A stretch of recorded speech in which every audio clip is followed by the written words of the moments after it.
بسم اللہ الرحمن الرحیم قل هو اللہ احد اللہ الصمد لم یلد ولم یولد ولم یکن له کفوا احد۔ آپ نے ابھی تک ہمارا چینل سبسکرائب نہیں کیا تو اسے سبسکرائب کر لیجئے اور بیل کے آئیکن کو پریس کیجئے تاکہ ہر آنے والی نئی ویڈیو کا نوٹیفیکیشن آپ کو مل سکے۔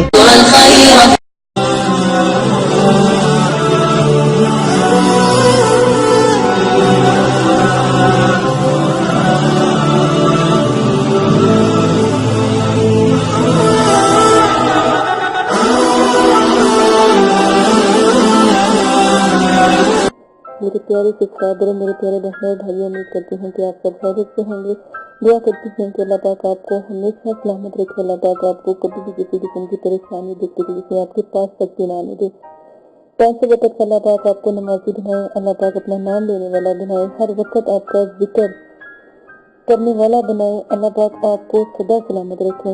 حضرت موسیٰ علیہ السلام و ہارون علیہ السلام کے بارے میں آج آپ سے بات کی جائے گی، ان کی معلومات آپ کے ساتھ پیش کی جائے گی۔ حضرت موسیٰ علیہ السلام کی والدہ اور والد کا نام، والدہ کا نام یوحان اور والد کا نام عمران تھا۔ حضرت موسیٰ علیہ السلام کی بہن کا نام کیا تھا؟ حضرت موسیٰ علیہ السلام کی بہن کا نام کلثوم اور بعضوں کے نزدیک مریم تھا۔ حضرت موسیٰ علیہ السلام کے زمانے کے فرعون کا نام کیا تھا اور اس کی کنایت کیا تھی، یعنی کہ اس کی کاسٹ کیا تھی؟ ولید بن مسعود اور کنایت ابو مہرہ تھی۔ تورات میں کتنی صورتیں تھیں اور ہر صورت میں کتنی آیاتیں تھیں؟ 1000 صورتیں۔ تورات میں 1000 صورتیں تھیں اور 1000 ہر ایک صورت کی 1000 آیاتیں تھیں۔ اللہ اکبر! سوچیں اللہ پاک نے تورات میں کتنی صورتیں اور کتنی آیاتیں اللہ پاک نے مطلب کہ عطا فرمائی۔ حضرت موسیٰ علیہ السلام کو ان کی والدہ نے دریا میں ڈالنے سے پہلے قبل 3 ماہ تک دودھ پلایا۔ جب حضرت موسیٰ علیہ السلام دریا میں ڈالے گئے تو آپ کو جتنے بھی وہاں پہ جو بچے پیدا ہوئے تھے ان کو قتل کروا دینے کے حکم کی وجہ سے جب فرعون نے قتل کروانا تھا تو پھر آپ کی والدہ اس ڈر سے آپ کو جو ہے دریا میں چھوڑ دیا گیا تھا۔ حضرت موسیٰ علیہ السلام کی والدہ نے جمعے کے دن آپ کو دریا میں ڈالا تھا۔ حضرت موسیٰ علیہ السلام مختوم پیدا ہوئے تھے۔ حضرت موسیٰ علیہ السلام کا قد 13 گز لمبا تھا۔ حضرت موسیٰ علیہ السلام کا نام فرعون کی بیوی حضرت آسیہ علیہ السلام نے رکھا تھا۔ حضرت موسیٰ علیہ السلام کی عمر مدفون روانگی کے بعد 30 سال تھی۔ حضرت موسیٰ علیہ السلام 7 دن میں مدینے پہنچے۔ حضرت موسیٰ علیہ السلام مدین میں 10 سال رہے۔ حضرت موسیٰ علیہ السلام کا مقابلہ 70,000 جادوگروں سے ہوا۔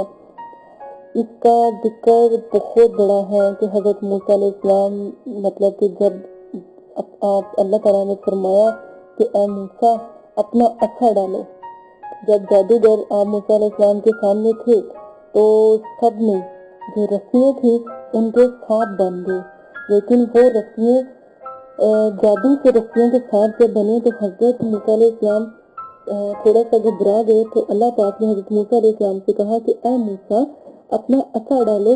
تو جیسے ہی موسیٰ علیہ السلام نے اپنا عصا زمین پر رکھا تو وہ ایک بہت بڑا اژدہا بن گیا اور تمام جو مطلب جادوگر تھے ان کے سانپوں کو نگل گیا۔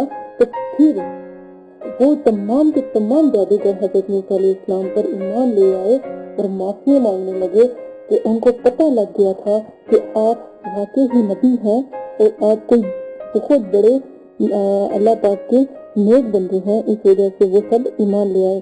تورات میں حضرت موسیٰ علیہ السلام پر جب نازل ہوئی تو اس وقت آپ کی عمر بہت کم تھی۔ تورات حضرت موسیٰ علیہ السلام پر نازل ہوئی تھی۔ حضرت موسیٰ علیہ السلام نے 120 برس کی عمر پائی۔ حضرت موسیٰ علیہ السلام پر سب سے پہلے ایمان لانے والے شخص خریائیل، ایک روایت میں خربائیل ہے اور ایک روایت میں خربل ہے، ٹھیک ہے۔ اور حضرت ہارون علیہ السلام حضرت موسیٰ علیہ السلام سے 3 سال بڑے تھے۔ سب سے پہلے 10 حضرت موسیٰ علیہ السلام کی بہن نے بجایا تھا۔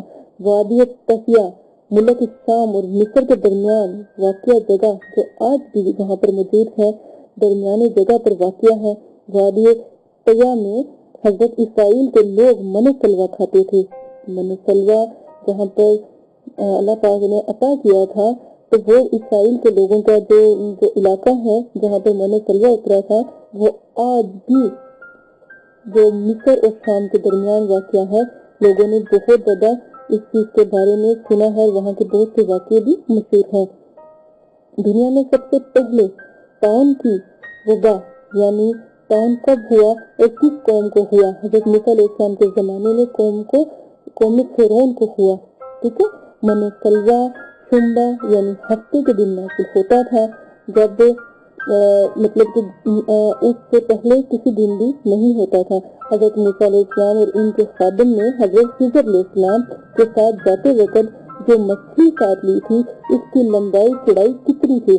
میں نے آپ کو ایک حضرت خضر علیہ السلام سے ملاقات کا بھی میں نے ایک عمل آپ کو دیا تھا، جس میں حضرت خضر علیہ السلام سے ملاقات کا بہت نایاب عمل تھا کہ وہ پڑھائی کرو تو حضرت خضر علیہ السلام سے ملاقات ہو جائے گی۔ اور اس کا ایک شرط یہ بھی تھا کہ جو بھی وہ عمل کرے گا اور حضرت خضر علیہ السلام سے ملاقات کرے گا تو انہیں کی طرح تو نہیں کہہ سکتے، لیکن اتنی اس کی ذہانت، اتنا وہ عقل مند اور اتنا روحانیت میں وہ بلند ہوگا کہ اس کو بھی تمام باتوں کا پتہ لگنا لگ جائے گا، ٹھیک ہے۔ یہ بہت نایاب بات ہے، بہت غور سے انسان اگر اس چیز کو دیکھے تو سمجھے کہ حضرت خضر علیہ السلام سے ملاقات کوئی عام ملاقات نہیں ہے۔ اچھا، حضرت موسیٰ علیہ السلام اور ان کے خادم نے جب حضرت خضر علیہ السلام کے ساتھ مطلب کہ جب وقت گزارا یا انہوں نے جب چلے تھے ساتھ ان کے، تو جو مچھلی ساتھ لی تھی اس کی لمبائی چوڑائی کتنی تھی؟ لمبائی 1 گز سے زیادہ، چوڑائی 1 بالش سے زیادہ نہیں تھی۔ اس مچھلی کا حلیہ کیا تھا؟ 1 آنکھ تھی، آدھا سر اور دونوں جانب کانٹے تھے۔